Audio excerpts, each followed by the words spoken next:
ang ating pong pinakamamahal na Panginoong Kristo. Hallelujah. Praise the Lord. At tuloy nga po na ang ating Diyos ay great. Hallelujah. He is the greatest one. Hallelujah. Praise the Lord. At bago po sa ating dadayo po tayo sa ating pong Bible study, na tayo pong lahat ay inaanyahan ko kayo makaisa sa akin sa ating pong pananalangin po sa ating pong pinakamamahal na Panginoong Kristo. Hallelujah. Praise the Lord. Purihin po ang ating mahal na Panginoon. Hallelujah. Praise the Lord. Almighty God, our Heavenly Father, we ask you, Lord, to please forgive us from all of our unrighteousness, for all of our sin that we have committed against you, Lord. Yes, Lord, we always displease you in so many ways. Please forgive us. Have mercy. Have pity upon us. Cleanse us, O Lord, with your most precious blood that was shed in the cross of Calvary. Create in us a new clean heart, a new mindset that will do your will until you return. Fill us all with your Holy Spirit. Lord Jesus, I ask you to bless and anoint your holy word that we're going to share in this Bible study. Be with us and guide us. We can do nothing without you, Lord. I ask you, Father, to also to bless every single word that will come out from my lips, and let it be a blessing to each and every one of us. Lord, open our spiritual eyes to see and our ear to hear. Give us all wisdom to comprehend and live by your word. This is we pray in your holy and mighty name, our Lord Jesus Christ. And through the reading prayer of our beloved pastor, we bind and rebuke all power of darkness, doubts, unbelief, hindrances, distraction, cast out in Jesus' name. Amen. Amen. Hallelujah. Praise the Lord. Purihin po ang ating mahal na Panginoon. First and foremost, I would like to give the highest praise, the highest worship, the highest glory, and everlasting thanksgiving to our Lord of Lords, King of Kings, ever dearest Jesus. Hallelujah. Praise the Lord. And I would like also to give my double honor and respect to our beloved parents in the Lord, na lagi po nating inaalala at pinahalagahan ang kanila pong mga iniwang turo at aral ng ating beloved Pastor, Evangelist Vicente Almeda, and beloved Assistant Pastor Lina C. Almeda. Greetings also to all beloved Almeda family, beloved preachers, beloved workers, beloved brethren, and beloved webcast viewers na kasama nating pinapupurihan ng ating mga Panginoon sa pamamagitan po nating kanilang panonood po sa ating pong webcast live. Hallelujah, praise the Lord. Purihin po ang ating mahal na Panginoon. Hallelujah, praise the Lord. At ating pong pamagatan ang ating pong pag-aaralan ng rock solid faith, o di kaya unshakable faith. Matibay na pananampalataya o hindi matitinag na pananampalataya. Bago ko po umpisahan, I just want to praise God, to honor Him, dahil kanina halos hindi ako makabangon dahil sa pong aking likod. Sakit. Pag oras na ako umupo, ang hirap tumayo. Pero nang mag-umpisa na tayo magpuri sa ating mahal na Panginoon, pinagaling ng mahal na Panginoon. Oras ito. At ako'y nakakatayo. Sinubukan ko lumod. Ulit din kanina. Dati-dati hindi ako makakatayo. God. Pero purihin ang ating mahal na Panginoon. Tunay nga po na pag-ikinag tiwala at nanampalataya sa ating mahal na Panginoon, walang imposible. Lahat ay posible. Purihin po ang ating mahal na Panginoon. At bilang po umpisa, ating pong basahin ang John chapter 15, verses 1 to 7. Hallelujah. Amen. Praise the Lord. From the book of John, chapter 15, verses 1 to 7. I am the true vine, and my Father is the husbandman. Every branch in me that beareth not the fruit he taketh away, and every branch that bringeth fruit, he purgeth it, and it may bring more fruit. Now ye are clean through the word which I have spoken unto you. Abide in me, and I in you. As the branch cannot bear fruit of itself, except it abide in the vine, no more can ye, except ye abide in me. I am the vine, ye are the branches. He that abideth in me, and I in him, the same bringeth forth much fruit. For without me ye cannot do nothing. Me can do nothing. If any man abide not in me, he is cast forth as a branch and is withered. And man gathered them and cast them into the fire, and they are burned. If ye abide in me, and my words abide in you, ye shall ask what ye will, and it shall be done unto you. Amen. Ako ang tunay na puno ng ubas, at ang aking ama ang magsasaka.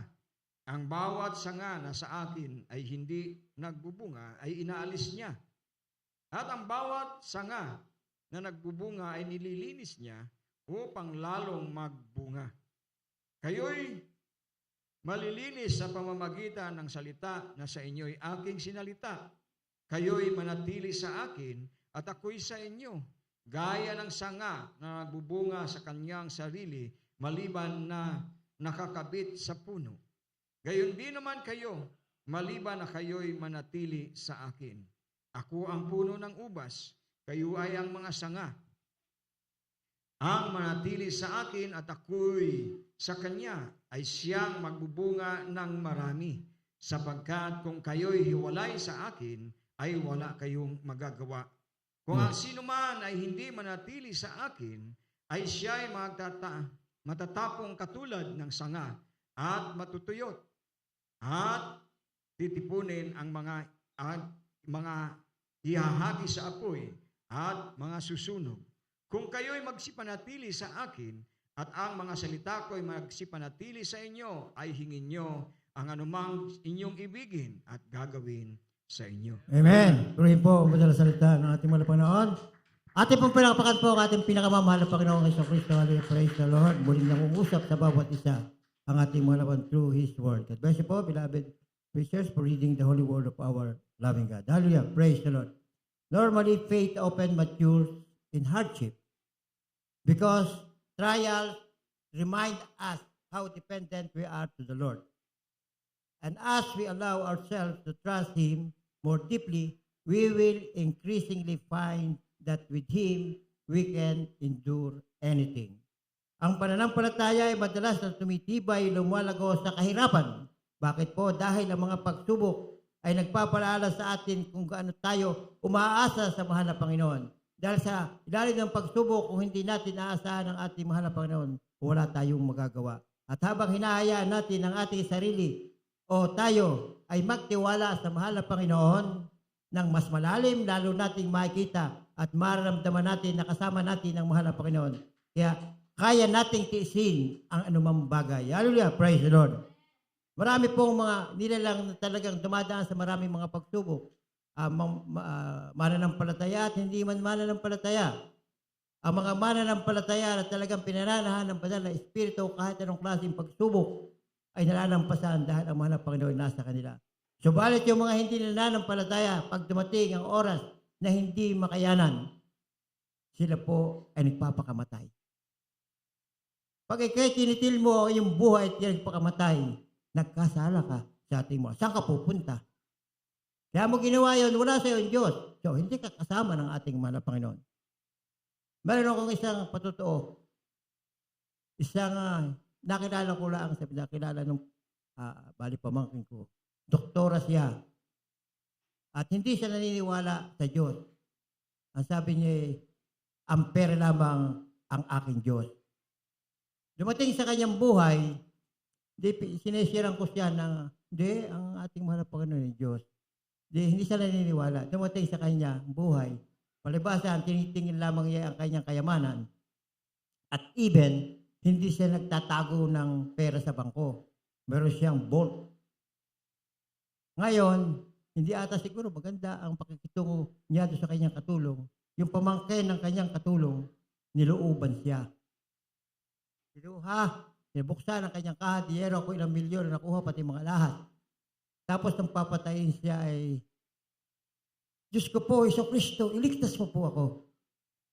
Pagtawag siya mabuti, tunay pala, Brad, ang iyong Diyos na si Jesus.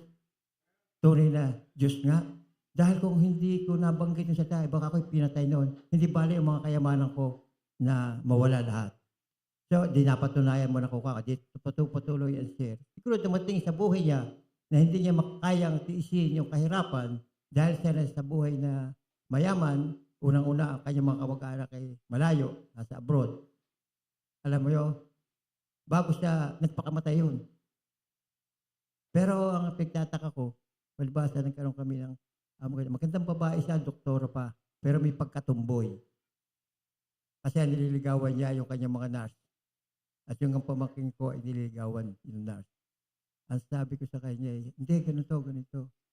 Ang tao ay nilikha bilang lalaki at ang tao ay nilikha bilang babae. Walang in-between. Kaya kung ikay nasa in-between, nagkakasala ka. Tanggapin mo kung sino ka talaga. Kung ikay lalaki, magpakalalaki ka. At kung ikay babae, magpakababae ka. Ganon ang dapat. Kung tayo tatalima, susunod sa ating mahal na Panginoon. Hallelujah! Praise the Lord! Pero alam mo, nangyari doon, nung mamatay, naggawa pa ng last will testament.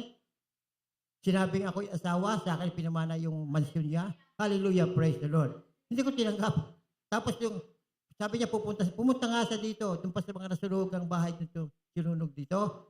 Meron siyang bahay dyan, tinitira na kanyang pamangkin, di nasunog. Ay pumunta siya dyan, bibili. Ayaw pagbili, pumunta pa nga yung kanyang inang nasa ibang bansa, nagsita kita. Sabi sa Ibing, pupunta ako sa iyong, gamit papakilala kita sa mother ko, na ikaw ang aking asawa. Pag ginawa mo yan, mabibisto ka.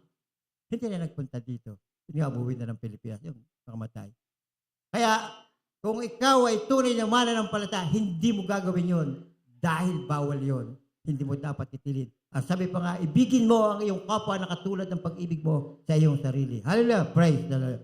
Kaya po napakahalaga po na tayo po ay umasa, ibigay natin lahat sa ating mga panahon kung ano man ang ating pinagdadaanan.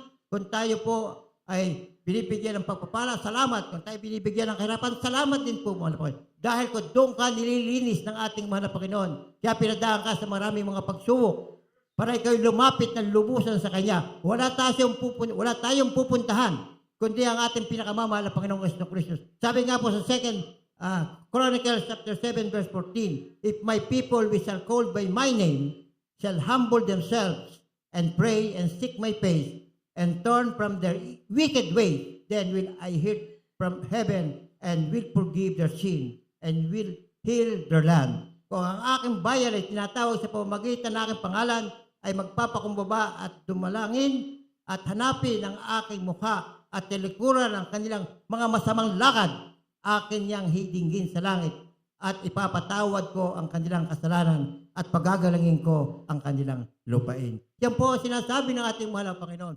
Wala tayong dapat puntahan kundi ang ating mahal na Panginoong Kristo lamang. Siya lamang. Dahil siya ang Diyos na totoo, Diyos na Espiritu na nagkatawang tao, na nahan sa atin para isakripisyo ang kanyang buhay alang-alang sa atin.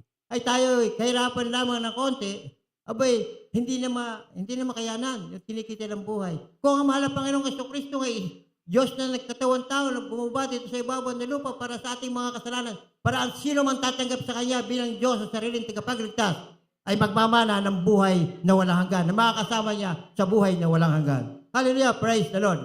Maraming hindi naniniwala at nagtatanong bakit daw tinatawag pa ng ating mahal na Panginoong Kristo ang Ama. Ay sino ba ang Ama? Alam niyo kung bakit hindi niya naiintindihan yon kahit isang mananampalataya? Huwag naman sana.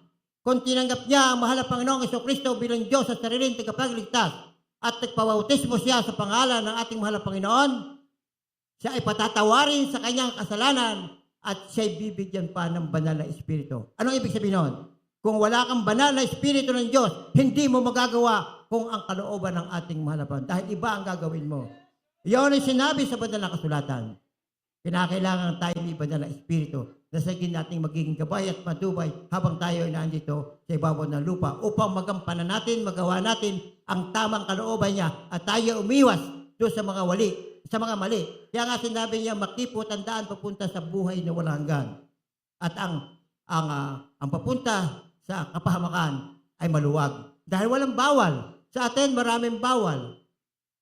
Unang-una, yung pagpapakita natin na talagang ang ating paglilingkod sa mahal na Panginoon, ito totoo.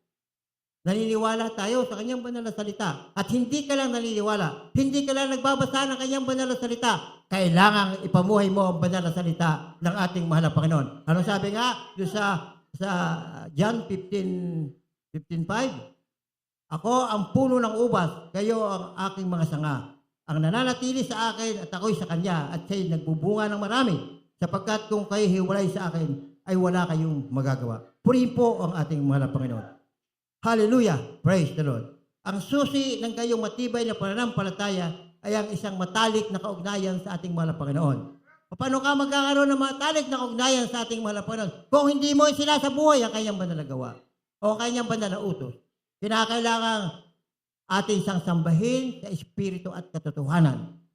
At ang itinuro sa atin ng ating beloved pastor, Evangelist Estado Meda, yun na magdadala sa atin para maunawaan natin lahat dahil habang ikay nagpupuri sa ating mahal na Panginoon, nasa sa iyo ang Espiritu Santo.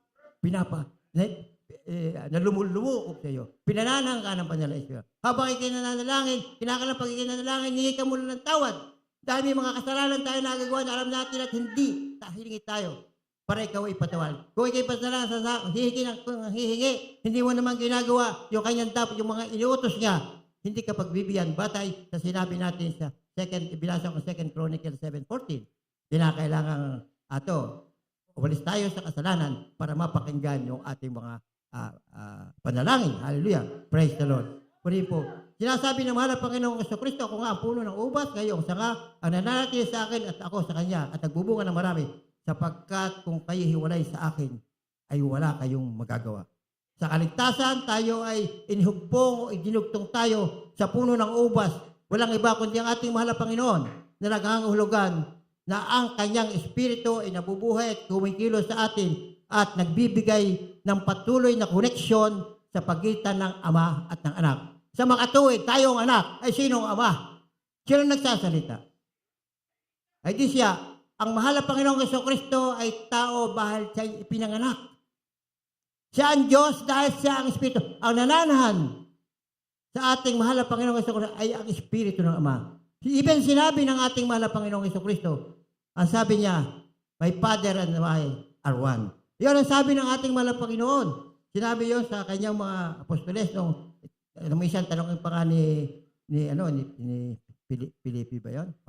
Na ipakita daw sa kanya ang Ama. Anong sabi ng ating mga hanggang ngayon ba hindi mo pa ako kilala, Filipe?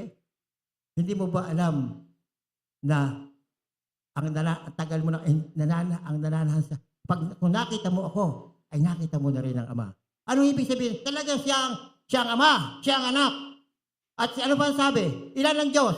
Isa. Kung ang mahal na Panginoong Jesucristo Diyos at sinasabi mo sa Diyos at meron kayo, sinasabi kang Diyos Ama, di dalawang Diyos ay sinasabihan mo pa ng banal na Espiritu.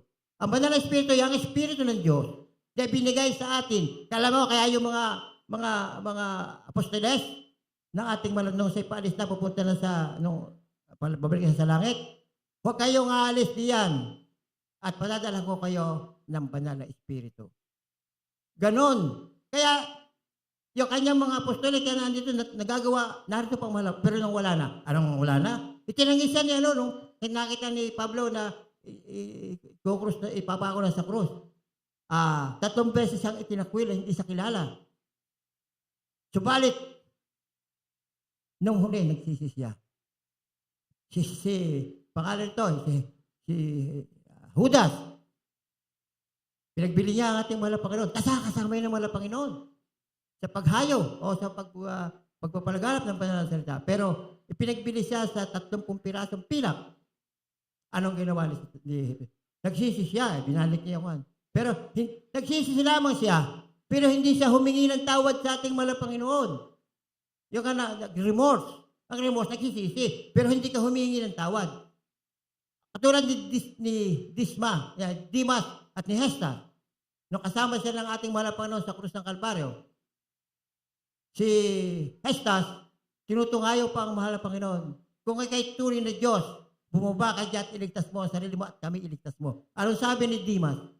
Tayo ang karapat-dapat dito sa krus na ito dahil tayo makasalanan.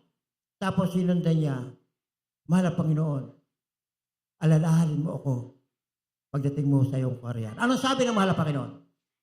Mula sa oras na ito, kasama kita sa langit, sa paraiso. Ibig sabihin, makasalanan, pero Nagbalik loob siya nung sinabi niyang, sinisi niya, tinanggap niya yung kasalanan niya. Katulad yun ang sinabi niya sa patawarin mo. Pero inamin niya, sa harap-harap ng mga Panginoon na siya talagang makasalanan, hindi siya nararapat lamang siya ipako sa krus. Pero ang ating mahal na Panginoon walang kasalanan. Pero siya ipinako sa krus. Yun, nakilala naman na nagbalik loob. As simple as that. Kahit na anong kalaki na kasalanan mo at humingi ka sa ating malapit ng kapatawaran bago ka mamatay, patatawarin ka ng ating malapit Panginoon. Ay, paano nga ikaw ay lingkod na lingkod? Tapos minsan, nagkamali ka, hindi ka nakahingi ng tawad, patuloy ang mali, saan ang punta mo? Malayo na, mahal na Panginoon. Ang ating mahal na Panginoon hindi naghuhusga. Kailan pa man, hindi judge ang ating mahal na Panginoon. Tayo ang judge sa ating sarili dahil yung ating ginawa dito sa ibabaw ng lupa.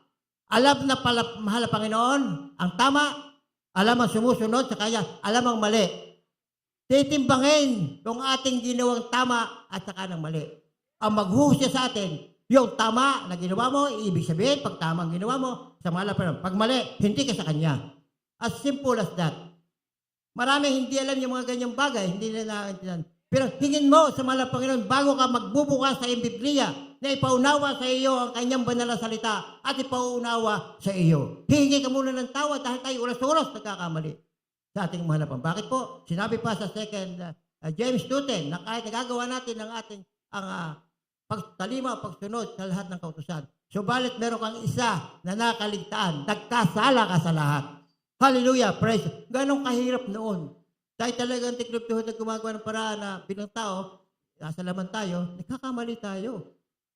Kahit hindi material na pagka yung mga manual na pagkakamali. Ayun yung kinakalangi mo rin sa tawad, bigla kang kunin. Wala ka, pag sinabi mo, hindi ka, sinabi ng mahal pa rin pag kayo nagkamali sa kanya. Kahit natutupad mo ang lahat ng utos, nagkamali kang isa. Nagkamali ka sa lahat. Ay, ikaw saan punta mo pag ikaw nagkamali? Hallelujah, praise God. Yan ang pa magsalita o tungkol dito. Hallelujah, praise the Lord. Pakibasa po ng James 1:2-4. From the book of James, chapter 1, verse 2 and 4. My brethren, count it all joy when ye fall into divers and temptation. 3, knowing this, that the trying of your faith worketh patience. Chapter 4, but let patience have her perfect work, that ye may be perfect and entire, wanting nothing. Sa Tagalog, mga kapatid ko, riin ninyo buong kagalakan kung kayo'y mga hulog sa sari-saring tukso. 3, yamang nalalaman na ang pagsubok sa inyong panampalataya ay gumagawa ng pagtitiis. 4, at inyong pabayaan na ang pagtitiis ay magkaroon ng sakdal na gawa upang kayo'y maging sakdal at ganap na walang anumang kakulangan. Amen. Amen. Puri po ang banal na salita ng ating mahal na Panginoon. Hallelujah. Praise God. Sabi nga po, ang pananatili sa Diyos ay nagdudulot sa atin ng mahihirap na panahon. Bakit po? Dahil nga tayo nasa laman, nasa sanlibutan tayo. Yung dati natin nagagawin, nakikita natin doon. Ay hindi talaga sakdal ang paniniwala mo sa kautusan nating mahal. Nagkukulang ka, nagkakamali dahil natetempt ka. At yun ang dapat natin gawin. Alam ang ginagawa? Dapat magpupuri ka sa bagay. Ituturo ng mga pastor na kayo lagi magpupuri. At even sinabi niya, yung palang, yung sinasabi ng mga pastor, pinaliwag sa atin na kinakalang talay, lagi tayong dadalawang 3 times a week. Yung pala ang susi para magampanan natin ang nais ng ating mga lapon. Dahil habang tayo nagpupuri, nilulukuban tayo ng banal na Espiritu. Naglulugod ang ating mga lapon. Dahil siya lamang ang ating pinapupurihan. Nandito tayo sa church para magpuri sa ating mahal na Panginoon. Kahit di kayo merong hinihingi sa ating mahal na Panginoon. Pag maintindihan yung hinihingi mo, intindihan mo magpuri sa mahal, malaman mo. Bibigay siya ng mahal na Panginoon kuya kalooban. Dahil alam ng mahal na Panginoon ang laman ng ating puso, laman ng ating isipan. Kahit hindi mo sabihin, alam niya ang pangangailangan mo. Sabi nga, I will supply all your needs. Ang sabi ng mahal na Panginoon. Hallelujah, precious. Kaya po, wala tayong gagawin kundi, yun nga, yung tatawag na rock solid foundation, yung hindi matitinag na pananampalataya. Hallelujah, praise the Lord. At sabi nga po sa Romans 10:17, faith cometh by hearing and hearing by the word of God. Hallelujah, praise the Lord. Kaya po kinakailangan lagi tayong Ating babasahin ang banal na kasulatan. Pakituloy po, pakibasa po ng 1 Peter 4:12 to 14. From the book of 1 Peter chapter 4, verse 12 to 13, Beloved, think it not strange concerning the fiery trial which is to try you, as though some strange thing happened unto you, but rejoice inasmuch as ye are partakers of Christ's sufferings, that when his glory shall be revealed, he may be glad also with exceeding joy. Sa Tagalog po, 14. mga minamahal, Tuloy mo sa 14. hanggang 14. If ye be reproached for the name of Christ, happy are ye, for the Spirit of glory and of God rested upon you. On their part he is evil spoken of, but on their part he is evil spoken of, but on your part he is glorified. Amen. Tagalog Sa po. Tagalog po, mga minamahal, huwag kayong magtaka tungkol sa maigpit na pagsubok sa inyo na dumarating sa inyo upang kayo'y subukin, na waring ang nangyayari sa inyo'y di karaniwang bagay, kundi kayo'y mga galak, sapagkat kayo'y mga karamay sa mga hirap ni Kristo, upang sa pagkahayag ng kanyang kaluwalhatian naman ay mga galak kayo ng malabis na galak. Kung kayo'y mapintasan dahil sa pangalan ni Kristo, ay mapalad kayo, sapagkat ang Espiritu ng kaluwalhatian at ang Espiritu ng Diyos ay nagpapahingalay sa inyo. Amen. Amen. Puri po, banal na salita ng ating mga Panginoon. Ating po minsan pa pong palakpakan po ang ating pong pinakamamahal Panginoon sa Kristo. Praise the Lord. Puri po ang ating mga. Kapag tayo dumadaan sa mga pagsubok o paghihirap o mga problema na hindi natin makayanan, anong sabi sa Matthew 11:28? Come unto me, all ye that labor and are heavy laden, and I will give you rest. Pagsiparito sa akin, kayo lahat na nangapapagal at nangabibigat ang lubha, at kayo aking pagpapahingahin. Hallelujah! Praise the Lord! Yun ang nais ng ating mahal na Panginoon, ng ating mahal na Panginoon, Pastor, na tayo dadalo, tayo magpupuri. Sabi pa nga, umaga at gabi tayo magpupuri sa ating mahal na Panginoon. At yun ang magpapabigay sa atin ng kapahingahan. Hallelujah! Praise the Lord! Kaya pa man, kailangan nating piliin na kunin o gamitin ang kapangyarihang iyon. Ang pagsisikap na ilayo natin ang mga bagay mula sa kontrol ng ating mga. Anong inilalayo ang mga bagay sa layo ng kontrol ng mga bagay? Ay yung nagkakamali ka, nagkakasala ka. Hindi mo ginagawa ang isang bagay na naayon sa kalooban o sa batas ng ating mahal na Panginoon. Kinakailangan lahat ng bagay na ating gagawin ay naaayon sa banal na kasulatan upang huwag tayo magkamali. Hallelujah, praise the Lord. At ito ay maaaring makagambala sa kanyang plano na maging sanhi ng ating kaugnayan sa kanya ay lumayo at mapalayo. Kapag hindi nakaayon sa banal na salita ang ating ginagawa, tayo ay mapapalayo sa ating mga laban dahil akala natin tama ang ating ginagawa. Subalit, taliwas pala sa banal na salita. Kaya napakahalaga na maging sa halip na social media ang ating harapin, magbasa tayo ng Biblia. Hindi naman ang Panginoon na pag isang upuan, babasahin mo lahat. Bigyan mo lang ng 30 minutes, 1 hour na magbasa ng Biblia. Ay, makikita mo, paglalaon, ayaw mo ng bitiwan ng Biblia. Napakahalagang mangusap ang ating mahal na Panginoon. Hallelujah, praise God. Ngunit, kapag tayo ay nangako na kilalanin ang Diyos sa pamamagitan ng panalangin, pagmuni-muni at pagsunod sa kanyang kapangyarihan tumadaloy sa atin. Kapag tayo sumusunod sa ating mahal na Panginoon, sinasabuhay natin ang kanyang banal na salita. Dumadaloy sa ating buhay ang kapangyarihan ng Diyos. Tulad ng katas ng isang sanga na nagdadala ng bagong paglago. Hallelujah! Praise the Lord. Intimacy help us trust the Lord when life gets difficult. And the more we abide, especially during hard times, the more we grow into unshakable oak of righteousness. Ano po ba yung oak of righteousness? Ito po ay it symbolizes strength, stability, and longevity. Lakas, katatagan, at mahabang buhay. Yun po ang oak of righteousness na tinatawag dito. Sabi nga po sa Proverbs 18:10, the name of the Lord is a strong tower. The righteous runneth into it and is saved. Ang pangalan ng Panginoon ay matibay na muog. tinatakbuhan ng matuwid at naliligtas. Hallelujah! Praise the Lord! Yun na naman patutunan sa kapatiran na eroplano babaksak. Ano sinabi? Hallelujah! Praise the Lord! Iligtas mo po ako para nasa gitna ng Muslim. Pagka ikaw yung nagsalita ng mga ganong bagay, sa gitna ng mga Muslim, siguradong puputulan ka ng liig. Pero ano nangyari? Iniligtas yung eroplano. At yung amo niya, nakasama na nagpatutuwa kanina, nakapunta yun sa Amoranto, sa Pilipinas. At tinignan niya kung anong klaseng Diyos meron tayo. Katulad ng sinasabi ni Brother Bong. O pinuntahan din niya doon. Kaya doon nakita na ang kapangyarihan. Kaya nakilala. Ang ating mga pastor, kung hindi masyadong kilala sa mas kilala yun sa Middle East. Dahil nakita nila, yung mga hostages, karaniwan galing dyan, hindi man taga-Pilipinas natin, mga taga-iba bansa. Ayun, nakita nila ang kapangyarihan ng ating mga through our beloved pastor, Evangelist Bautista Dameda. Hallelujah. Dearest Jesus speaks about righteousness many times in the Sermon on the Mount, from pursuing it to be persecuted because of it. Sari-saring pangaral ang ginawa ng ating mga Panginoon sa mga Israelita nung nandito siya tungkol sa ano ang kaharian ng Diyos. Paano pumasok sa kaharian ng Diyos. Sinabi niya yan at doon nangyari na palibasa, hindi nila alam yon. Kaya na-declare na ilalagay nila sa pinersecute ang ating mahal na Panginoon. Yun ang naging dahilan kaya ang ating mahal na Panginoon Kristo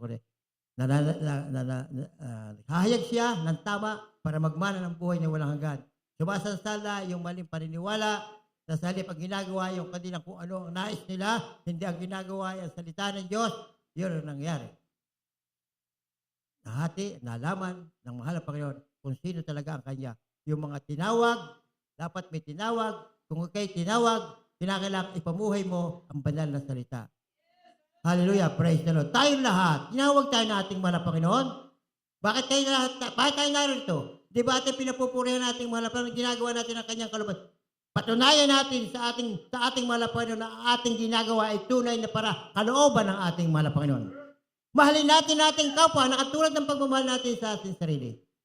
Kami, mga preacher, pwede nyo kaming pagsabihan kung may mali kaming nagawa. Nasabi kami, dahil mahal nyo kami. Gusto nyo itama. At kami rin naman, kapag nakapagsabi ng may tinamaan ka, napatamaan ata ako doon. Bay, huwag kang tatamaan. Inamnamin mo, sinabi. Baka, kung ikaw ay tinamaan ng preaching namin dito, sigurado, guilty ka. Pag ikay guilty, may kagandang tawad. Sa hindi ka dapat magalit, mabuting at ipinalam sa atin yung ating pagkukulang at pagkakamali. Pag alam natin, hindi pag-uwi natin bilang anak ng Diyos. Kung talagang naniniwala ka at naniniwala, sabi ng mahal na Panginoon na ibigin mo yung kapwa na katulad ng pag-ibig mo sa iyong sarili. Ay ibigin mo yung kahit yung gumawa sa iyo ng masama. Dahil maaaring hindi niya alam. Sa pamamagitan ng pag-ibig mo at paggawa ng mabuti sa kanila, ay malalaman niyang ikaw ang totoo. At ipag sinabi naman, ibigin mo yung kapwa na katulad ng pag-ibig mo sa sarili. At sabi pa nga doon, kapag sinampal ka sa kanang pisngi, ibigin mo pa yung kaliwang pisngi. Hallelujah, praise the Lord. Patawarin mo ang mga nagkakasala sa iyo. Purihin po ang ating mahal na Panginoon. Pag hindi ka marunong magpatawad, wala sa iyo ang Espiritu ng Diyos. Tunay yan. Kasi kung nasa iyo ang Espiritu ng Diyos, meron kang pag-ibig. Nagkamali yung kapwa mo. Ay, di sabihin, tama, sinabihan tayo ng mali. Ay, di, tanggapin mo na mali. Hindi yung ikaw akala mo kung sino ka. Akala mo ikaw Diyos na. Hindi ka. Tayo anak ng Diyos. Kaya bilang anak ng Diyos, gagawin natin kung ano ang ating ginagawa ng ating Ama. Yung tinatawag na Christ-likeness, kinakailangan makita sa atin. Kung ang ating mahal na Panginoong Jesucristo ang liwanag ng mundo, dahil bilang Kristiyano, makita rin tayo liwanag ng mundo. Dahil sinasabuhay natin ang kanyang banal na salita. Ipinamumuhay natin ang kanyang banal. Iniibig natin ang ating kapwa. Marunong tayo magpasensya. Marunong tayo umibig. Ibigin mo yung kaaway. Sabi ng mahal na Panginoon. Kaya mo ibigin ang kaaway mo? May ibig mo ang kaaway mo kapag nasa iyo ang Espiritu ng Diyos.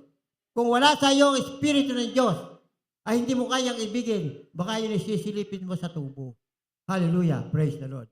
Maring gusto mong patayin, masaming gawa ng masama, maraming bagay na pwede mong gawin.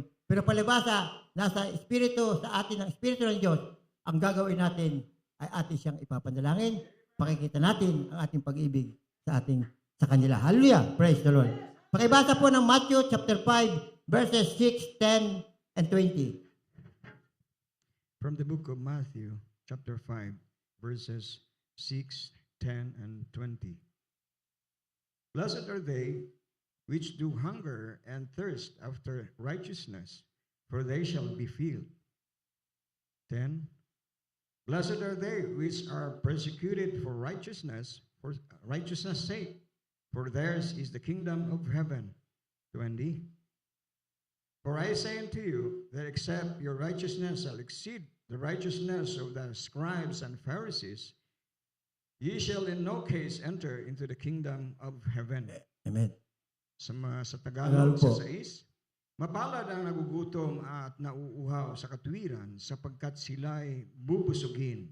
Sa 10, mapalad ang mga pinag-uusig dahil sa katwiran sapagkat sa kanila ang kaharian ng langit. Sa 20, sapagkat sinasabi ko sa inyo na kung hindi hihigit ang inyong katwiran sa katwiran ng mga eskriba at mga pariseo, sa anumang paraan na hindi kayo magsisipasok sa kaharian ng langit. Amen. Purihin po ang banal na salita natin. Mahal na Panginoon. Ating pong palakpakan po ang ating pong pinakamamahal na Panginoon Kristo.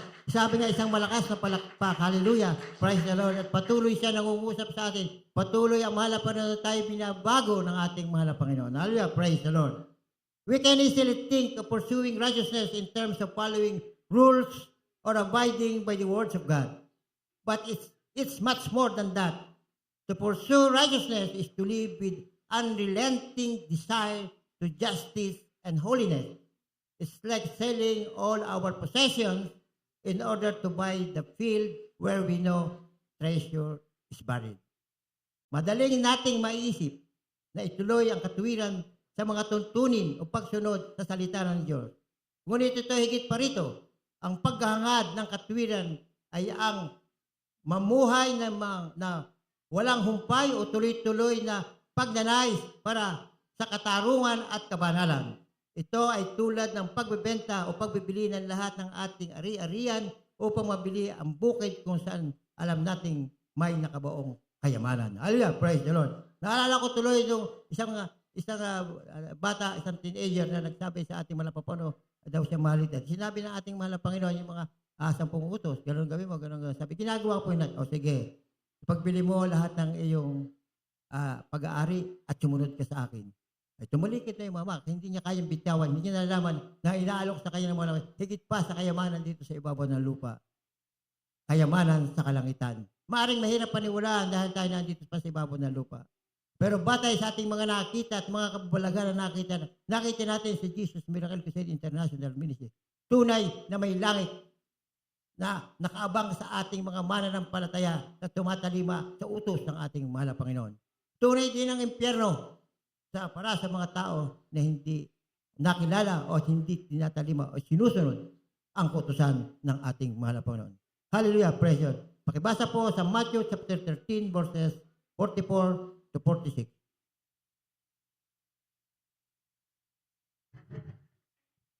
From the book of Matthew, chapter 13, verses 44 to 46. 46. 3 beses lang. Again, the kingdom of heaven is likened to a treasure hid in the field, the which then a man hath found. He hideth, and for joy, therefore goeth to selleth, and selleth all that he hath, and buyeth the field.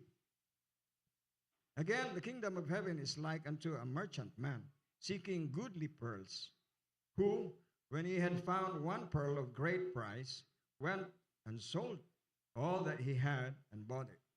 Sa Tagalog, tulad ng kaharian ng langit sa natatagong kayamanan sa bukid na nasusumpungan ng isang tao at inililihim at sa kanyang kagalakay yumaon at ipinagbili ang lahat niyang tinatangkilik at binili ang bukid na yaon.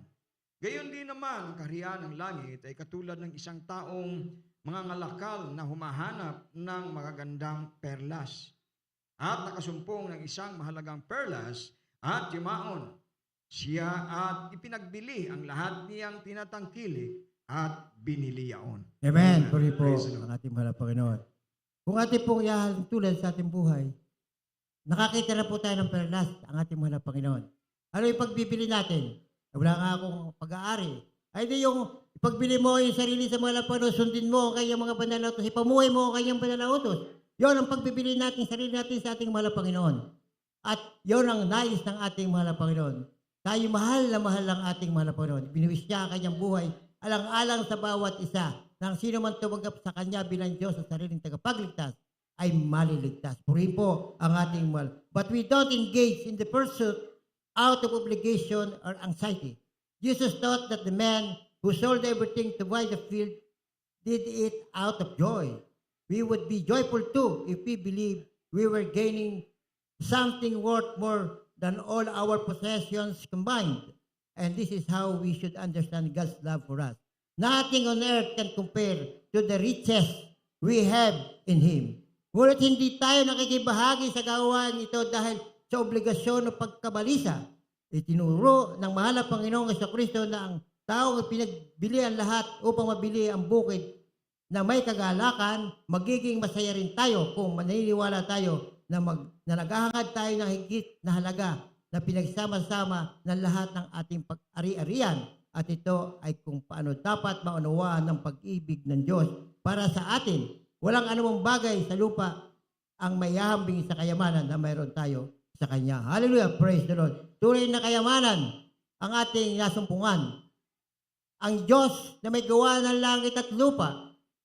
Ang Diyos na pinakamakapangyarihan sa lahat. Ang niluluhuran ng mga nasa langit, niluluhuran ng mga tagalupa, at niluluhuran ng nasa ilalim ng tubig. Walang iba kundi ang ating mahal na Panginoon, pinanananan. Ayon, nagkatawang tao. Para matubos lamang tayong lahat. Isinakripisyo niya ang kanyang buhay, katakot-takot na pahirap ang ginawa sa kanya. Even yung kanyang mga naaralang mga apostoles, may mga nag-against pa sa kanya. Hindi nakita ang lubos na pagtitiwala sa ating mahal. Subalit, mahal pa rin niya mga yon. Hinihintay lamang ng mahal na Panginoon. Na tayo natanggap na, nagkakamali tayo, na ikaw ay magbalik loob sa pamamagitan ng pagsisisi ng iyong ginawang pagkakasala. Hallelujah, praise God. What are the difference between seeking righteousness and being righteous? Those who seek righteousness are actively striving towards righteousness, often through faith and good works, but have not yet fully attained it. Those who are righteous, on the other hand, are considered to have achieved a state of moral and ethical purity, often through God's grace and forgiveness, and are living out their faith in a way that reflects that purity. Yung mga naghahanap ng katwiran ay aktibong nagsusumikap tungo sa katwiran, madalas na pamamagitan ng pananampalataya at mabubuting gawa, ngunit hindi pa ito ganap na matatatamo.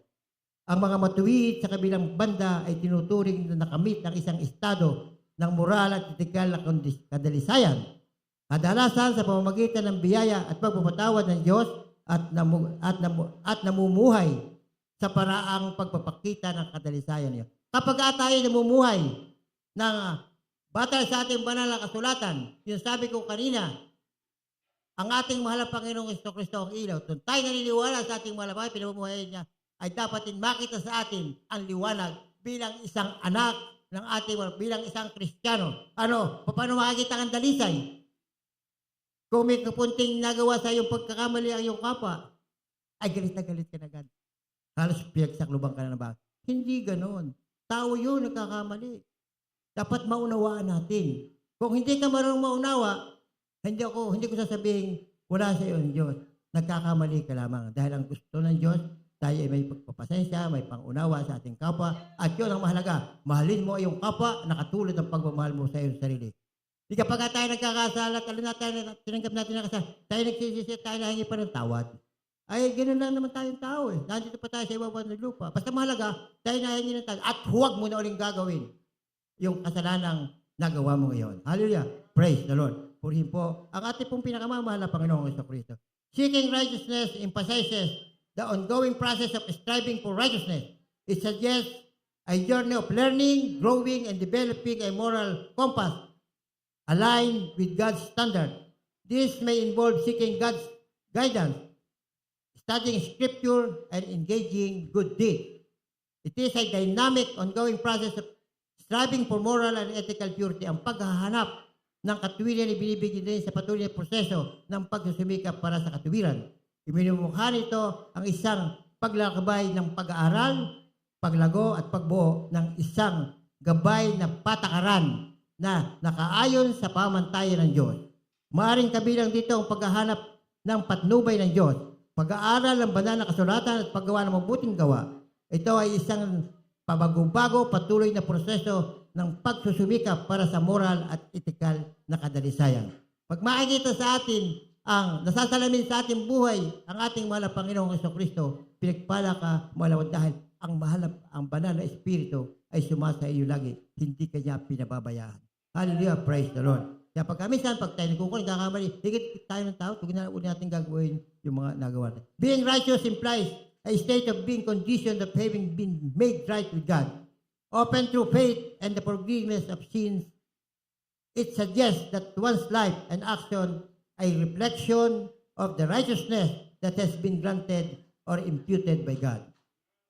It is a state of being that is often achieved through faith and God's grace, leading to a life that reflects that righteousness. Ang pagiging matuwid ay nagpapahuwatig ng isang kalagayan ng pagiging isang kondisyon ng pagiging matuwid sa Diyos, kadalasan sa pamamagitan ng pananampalataya at kapatawaran ng mga kasalanan.